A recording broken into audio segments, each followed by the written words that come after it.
Hello everyone, आज मी बनवलेली चवळी बटाटा. चला तर मग रेसिपी बघूयात.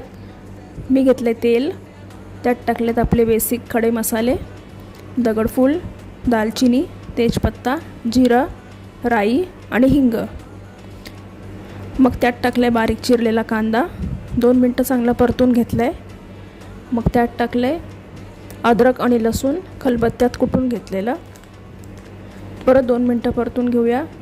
आणि मग त्यात टाकायचं आहे टोमॅटो. एक अख्खा टोमॅटो घेतलं आहे, 2 मिनटं परतायचं आहे. मग त्यात टाकायचे हळद, आमचा घरगुती लाल मसाला, धणा जिरा पावडर, मिक्स करून घ्यायचं आहे. मग त्यात टाकलं आहे खोबऱ्याचं वाटण, त्यात मिरची आणि कोथिंबीर वाटली आहे मी. मग टाकले गरम पाणी. मग कोथिंबीर जराशी वाफ काढून घेऊया तेल सुट्टं होईपर्यंत. आणि मग त्यात टाकले चवळी आणि बटाटा. मग टाकले मीठ, घरगुती केलेला गरम मसाला आणि कोथिंबीर आणि 3 शिट्टे घ्यायचे आहेत.